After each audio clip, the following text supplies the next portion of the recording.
Hello guys, ചെമ്പനീർ പൂവിൻ്റെ ഇന്നത്തെ episode റിവ്യൂയിലേക്ക് സ്വാഗതം. ഈ റിവ്യൂ ഇഷ്ടപ്പെടുകയാണെങ്കിൽ ഒന്ന് ലൈക്ക് ചെയ്ത് സബ്സ്ക്രൈബ് ചെയ്ത് സപ്പോർട്ട് ചെയ്യണേ. സച്ചിയെ കുടിപ്പിക്കാനായിട്ട് മാക്സിമം ട്രൈ ചെയ്യുന്നുണ്ട് ദാമു. പക്ഷേ സച്ചി ഓരോരോ കാര്യങ്ങളൊക്കെ പറഞ്ഞങ്ങ് ഒഴിവാകുകയാണ്. എന്നിട്ട് അവസാനം കയ്യിലിരുന്ന മദ്യം കൂടെ ഒഴിച്ച് ദാമുവിൻ്റെ ഗ്ലാസ്സിലേക്ക് കൊടുക്കുകയാണ്. ദാമുവിന് ഇതുകൂടെ ഞാൻ കുടിക്കണോ എന്നൊക്കെ ചോദിക്കും.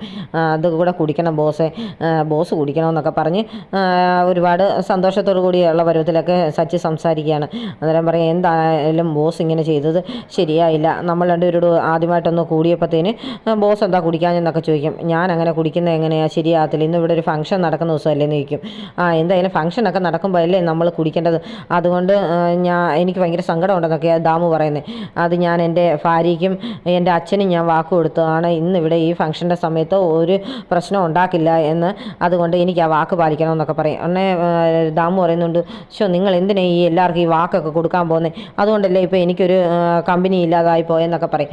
ഇതെല്ലാം രേവതി കണ്ടുകൊണ്ടിരിക്കുന്നുണ്ട്. രേവതിക്ക് ഒരുപാട് സന്തോഷമൊക്കെ ആവുന്നുണ്ട്.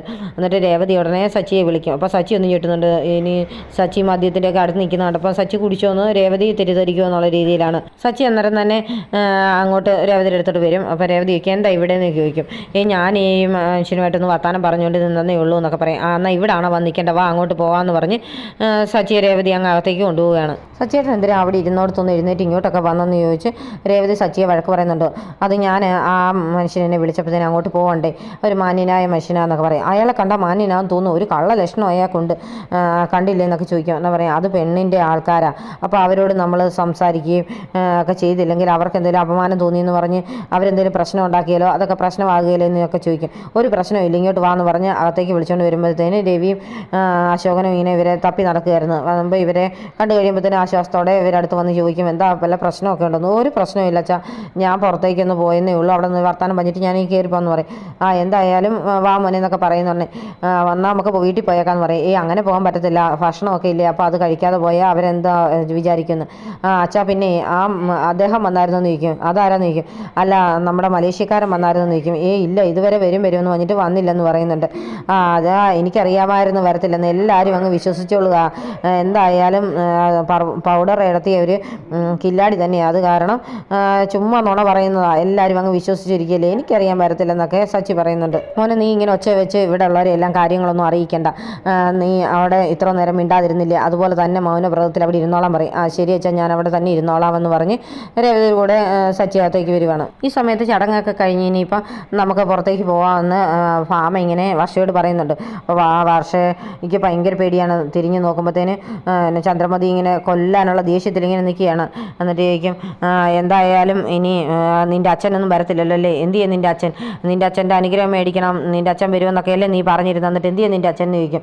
അത് പിന്നെ അച്ഛൻ വരുമെന്നാണ് പറഞ്ഞത്, എനിക്കറിയത്തില്ല, എന്താ കാര്യം എന്നറിയത്തില്ല എന്നൊക്കെ പറയും. അപ്പോൾ ഇവരിങ്ങനെ സംസാരിച്ചുകൊണ്ട് നിൽക്കുമ്പോൾ ഓരോരുത്തർ വന്ന് ചോദിക്കുന്നൊക്കെ ഉണ്ട്, എന്താ അമ്മായിമ്മയും മരുമോളും തമ്മിലുള്ള ഒരു സ്വകാര്യം പറച്ചില്ല. ഞങ്ങൾക്ക് ഇനിയും കുറച്ചേറെ പറയാനുണ്ടായിരിക്കും അല്ലേ ശ്രുതി എന്നൊക്കെ ചന്ദ്രമതി പറയുന്നുണ്ട്. അപ്പോൾ ഭാമ അങ്ങോട്ട് വരുന്നുണ്ട്. അപ്പം വർഷയോട് ചന്ദ്രമതി അങ്ങ് ചൂടാകുകയാണ്. നിൻ്റെ അച്ഛൻ എന്നും വരുമെന്ന് പറയുന്നതല്ലാതെ വന്നില്ലല്ലോ, ഞാൻ ഇനി എല്ലാവരുടെ മുമ്പിൽ എങ്ങനെയാണ് നോക്കുന്നത്, ശരിക്കും നിൻ്റെ അച്ഛൻ വരുമോ എന്ന് ചോദിക്കുന്നത്. ഭാമ പറയുന്നുണ്ട്, കപ്പലെ വന്നാൽ പോലും ഇപ്പം വരേണ്ട സമയം കഴിഞ്ഞില്ലേ എന്നൊക്കെ. ഉടനെ മീര പറയും, അത് അവളുടെ കുറ്റം കൊണ്ടല്ലല്ലോ ആൻറ്റിയെ, ഞങ്ങൾ ഒരുപാട് പ്രാവശ്യം വിളിച്ചതാ, കിട്ടിയില്ല, വരുമെന്ന് പറഞ്ഞിരുന്നതല്ലേ, പിന്നെ എന്ത് സംഭവിച്ചെന്ന് അറിയത്തില്ലെന്നൊക്കെ പറയും. ഇനിയൊന്നും സംഭവിച്ച കാര്യമൊന്നും പറയണ്ട, നീ ചുമ്മാ നുണ പറയുകയാണെന്ന് എനിക്ക് മനസ്സിലായി, ഇനി ഇതിനെക്കുറിച്ച് ഒരു ചർച്ചയും വേണ്ടതൊക്കെ പറയും. അപ്പോൾ രവി അങ്ങോട്ട് വരുമ്പോഴത്തേനും ഭാമ പറയുന്നുണ്ട്, ചന്ദ്രയെ ഒന്ന് മനസ്സിലാക്ക് രവിയേട്ട, എന്തൊക്കെ ഇവള് ഈ വഴക്കുണ്ടാക്കിക്കുന്നതൊക്കെ ചോദിക്കുന്നുണ്ട്. അപ്പോൾ ചന്ദ്രമതി വഴക്ക് പറയുന്നുണ്ട് രവി. അന്നേരം ഉടനെ തന്നെ ഭാമ പറയും, എന്തായാലും അവരാരും വന്നില്ലല്ലോ, ഇവരുടെ അനുഗ്രഹം മേടിക്കുന്ന നീ എന്ന് പറയുന്ന കേൾക്കുന്ന ഉടനെ ശ്രുതി ഒറ്റ കരച്ചിലാണ്, കള്ളക്കരച്ചിലാണ് കരയുന്നത്. എന്നിട്ട് ചന്ദ്രമതിയുടെ മുഖഭാവം എങ്ങനെയാണെന്നൊക്കെ കണ്ണിനകത്തൂടെ ഇടയ്ക്ക് നോക്കുന്നൊക്കെയുണ്ട്. എന്നിട്ട് പറയും, എനിക്ക് ആരുമില്ല, എൻ്റെ അച്ഛനും വരുമെന്ന് പറഞ്ഞാണ് ഞാൻ ആഗ്രഹിച്ചിരുന്നത്, അത് അദ്ദേഹത്തിന് എന്നെ വേണ്ട, എന്നാ ചെയ്യാനാ, എനിക്ക് ആരുമില്ലല്ലോ, എൻ്റെ അച്ഛനും അമ്മയും എല്ലാം ഇനി നിങ്ങൾക്ക് എന്നെ വേണമെന്ന് എനിക്കറിയാം, ഞാൻ എന്താ ചെയ്യേണ്ടത് എന്നൊക്കെ ചോദിച്ച് ഭയങ്കര കരച്ചിൽ അഭിനയിക്കുകയാണ്. അപ്പോൾ കൂട്ടുകാരിക്ക് ചിരി വരുന്നുണ്ട്, ഇത് അഭിനയമാണല്ലോ എന്ന് വിചാരിച്ചു. അപ്പോൾ രവിക്കാണ് ഭയങ്കര സങ്കടം തോന്നുന്നു, മരുമോള് ഭയങ്കര സങ്കടത്തിലാണല്ലോ കരയെന്നൊക്കെ ഓർത്ത്. എന്നാൽ മോള് ഞങ്ങളുടെ അനുഗ്രഹം വാങ്ങിക്കാനൊക്കെ പറയും. ഇത് കേൾക്കുമ്പോഴത്തേനുടനെ ശ്രുതി ഇവരുടെ രണ്ടുപേരുടെയും കാലെ തൊട്ട് തൊഴുതുന്നൊക്കെ ഉണ്ട്. അന്നേരം ചന്ദ്രമതിയുടെ കാലെ തൊട്ട് തൊഴുകുമ്പോഴത്തേന് ശ്രുതി ചിരിക്കുന്നൊക്കെ ഉണ്ട്, കളിപ്പിച്ചാണല്ലോ കരഞ്ഞെന്നുള്ള രീതിയിൽ. ചന്ദ്രമതി ശരി എന്നൊക്കെ പറഞ്ഞ് അനുഗ്രഹിക്കുകയൊക്കെ ചെയ്യും. എന്നിട്ട് ഇവരുടനെ റൂമിലേക്ക് അങ്ങ് പോകുന്ന കാണിക്കുന്നുണ്ട്. അത് കഴിയുമ്പോഴത്തേന് മഹിമയാണ് കാണിക്കുന്നത്. മഹിമ ഇങ്ങനെ ഫ്രണ്ട്സിനോടൊക്കെ വർത്താനം പറഞ്ഞുകൊണ്ടിരിക്കുന്ന സമയത്ത് ഓടി വരുന്നുണ്ട് വർഷ ചോദിക്കും, അമ്മ ഈ ആഭരണങ്ങളൊക്കെ ഊരിട്ടേന്ന്. ഇങ്ങനെ ഊരാൻ പറ്റത്തില്ല, അത് നമ്മൾ വീട്ടിൽ ചെന്നിട്ടാണ് ഊരുന്നത്, ഞങ്ങളുടെ വീട്ടിൽ ചെന്നിട്ടെന്ന് പറയും. അമ്മ ആൻറ്റി ഞങ്ങൾ അങ്ങോട്ടല്ലല്ലോ വരുന്നത്, എൻ്റെ വീട്ടിലോട്ടല്ലേ എന്ന് പറയും. മോനെ മുറപ്രകാരം നമ്മൾ ആദ്യം വർഷയുടെ വീട്ടിൽ പോകണമെന്നൊക്കെ പറയും. ആണോ, അങ്ങനെ ഒരു കാര്യമുണ്ടെങ്കിൽ അമ്മയോട് പറഞ്ഞേക്കണം എന്ന് പറയും. ഞാൻ പറഞ്ഞേക്കാം മോനെ ചന്ദ്രമതിയോടെന്ന് പറയുന്നുണ്ട്. അത് കഴിയുമ്പോഴത്തേനും മധുസൂദനം വന്ന് മഹിമയോട് ചോദിക്കുന്നുണ്ട്, എന്തായി ഇവിടെ ഇതുവരെ ഒരു സംഭവം ഒന്നും നടന്നില്ലല്ലോ, നീ എന്താ പ്ലാൻ ചെയ്തതെന്നൊക്കെ ചോദിക്കും. സംഭവമൊക്കെ നടക്കും, നിങ്ങളൊന്ന് അടങ്ങ്, കുറച്ച് നേരം കഴിയട്ടെ എന്നൊക്കെ പറയും. എന്നാൽ എത്രയും പെട്ടെന്ന് കാര്യങ്ങൾ നടത്തണം, അല്ലേ ഇപ്പോൾ എല്ലാവരും ഫംഗ്ഷൻ കഴിഞ്ഞ് പോകില്ലേ എന്ന് മധുസൂദനം പറയുന്നുണ്ട്. ഈ സമയത്ത് ശ്രുതി ഇങ്ങനെ ടെൻഷൻ അടിച്ച് നിൽക്കുകയാണ്. മനസ്സിലിങ്ങനെ ചന്ദ്രമതി വഴക്ക് പറഞ്ഞ കാര്യങ്ങളൊക്കെയാണ് ഓർമ്മ വരുന്നത്. അന്നേരത്തേന് കൂട്ടുകാരി അങ്ങോട്ട് ഓടി വരുന്നുണ്ട്. എന്നിട്ട് നിൻ്റെ അഭിനയം എന്തായാലും നന്നായി, എന്നാലും നീ ഇപ്പോഴും എന്തിനാ കരയെന്ന് ചോദിക്കും. അത് ഞാനിപ്പോൾ ശരിക്കും കരഞ്ഞതാടി, എന്താ നടന്നെന്ന് അറിയത്തില്ലല്ലോ, ദാമുവിനെ നമ്മൾ ഏർപ്പാട് ചെയ്തതല്ലേ, എന്നിട്ട് സച്ചി കുടിച്ചൊന്നുമില്ല, സച്ചി അവിടെ ഒരു കുഴപ്പമില്ലാത്ത പരുവത്തിൽ നിൽക്കുന്ന കണ്ടില്ല എന്നൊക്കെ ചോദിക്കും.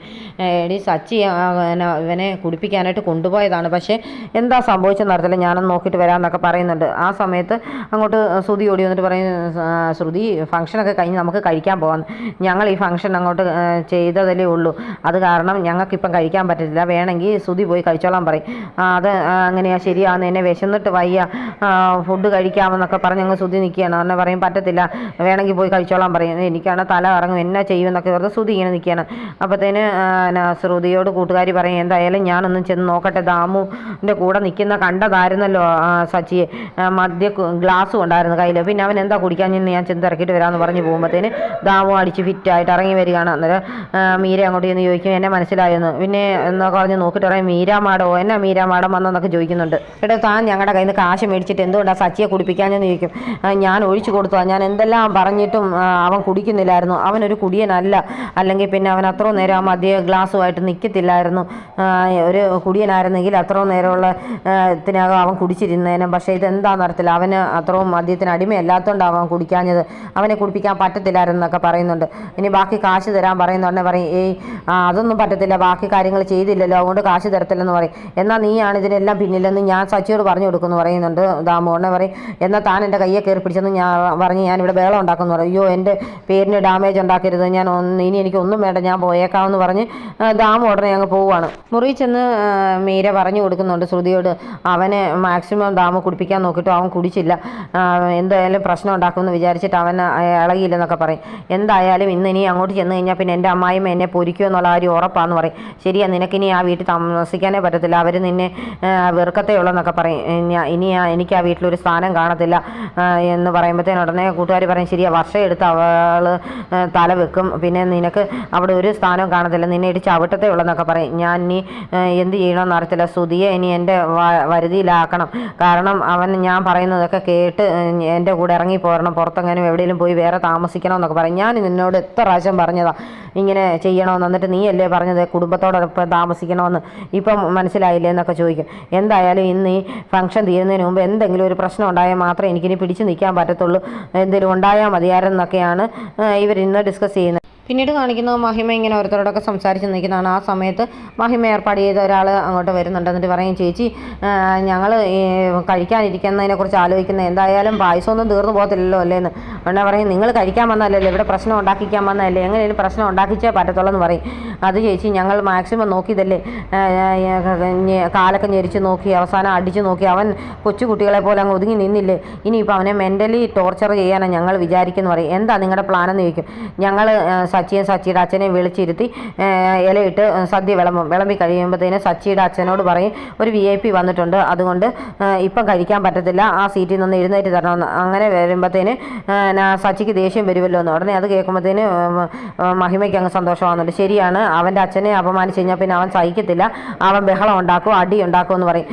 അന്നേരത്തേന് പറയും, അത് ശരി, അവനൊന്ന് അടി തുടങ്ങിയാൽ മതി, പിന്നെ ബാക്കി കാര്യം ഞങ്ങൾ ഏറ്റു, ഞങ്ങൾ നല്ല രീതിയിൽ അവിടെ ബഹളം ഉണ്ടാക്കിച്ചോളാം എന്നൊക്കെ പറയുമ്പോഴത്തേന് പറയും, ശരി, ഈ ഇതെങ്കിലും കേൾക്കണം, നിങ്ങൾ ചെല്ലാൻ പറഞ്ഞിട്ട് ഇരിക്കുമ്പോഴത്തേന് മഹിമ ഇങ്ങനെ അതൊക്കെ നടക്കുന്ന കാര്യം ഓർത്ത് ഇങ്ങനെ സന്തോഷിച്ച് നിൽക്കുന്നത് കാണിച്ചുകൊണ്ടാണ് ഇന്നത്തെ എപ്പിസോഡ് അവസാനിക്കുന്നത്.